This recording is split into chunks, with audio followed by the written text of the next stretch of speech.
In Mark Batterson's book, The Grave Robber, Mark reports on a medical conference that was convened to find a solution to our health care crisis.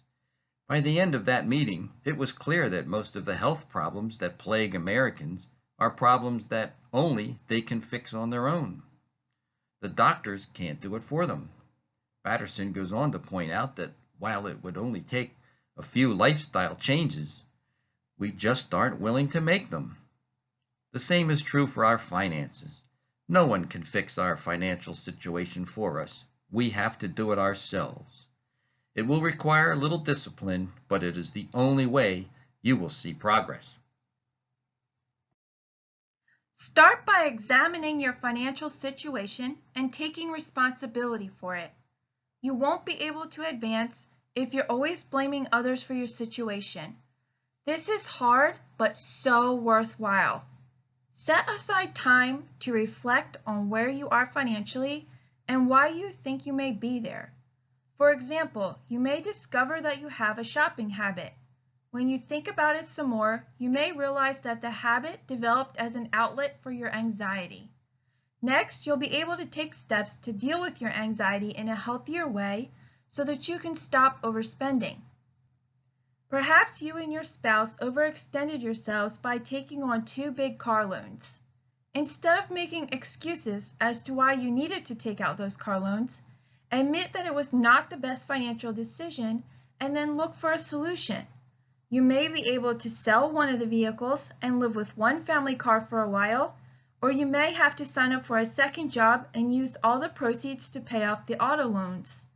The second job would just be temporary until the loans were paid off, but you can see how this process involves hard work. So how do we keep the right perspective and combat that feeling inside that says, I don't want to do this? One way is to identify a motivator that will keep you from giving up when moving to the next level seems too hard. This motivator will be different for everyone. It can be a specific goal you want to achieve, or a desire for more for your kids than you have for yourself. My motivator is making sure that if anything happens to me, that my oldest daughter can take over the care of her sister without having to worry about money. My motivator is being financially comfortable during my retirement years, as the cost of living continues to increase over the years. Whatever your motivator is, write it out or draw it on paper and tape it to where you will see it often. Another way to combat the I don't want to do this feeling is to recruit an accountability partner. I know I've mentioned this in the previous video, but it's so important. When looking for an accountability partner, you need a person who is willing to check in on you once a week to see if you are making progress and to give you a little encouraging pep talk when you need it. You'd be surprised how much more a person gets done when they know they have to report the results to someone else. Last night, I read a book that brought tears to my eyes. It was my bank book. That's a joke from comedy writer Robert Orban. Since you're watching this channel, I think it's safe to say that you recognize the importance of learning and enjoying financial stability. You may feel stuck now because you aren't sure what to do next, but the videos on this channel will give you that knowledge. Then you won't have to cry when you see your bank book like comedian Robert Orban did. Another reason it's important to keep learning is that financial circumstances are always evolving, and you can't just set up a system and then forget about it.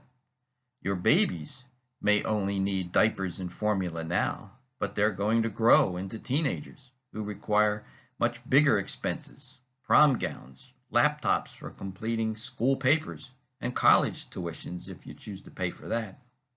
Your circumstances will change again when your children become self-sufficient adults. Learning also keeps your mind sharp.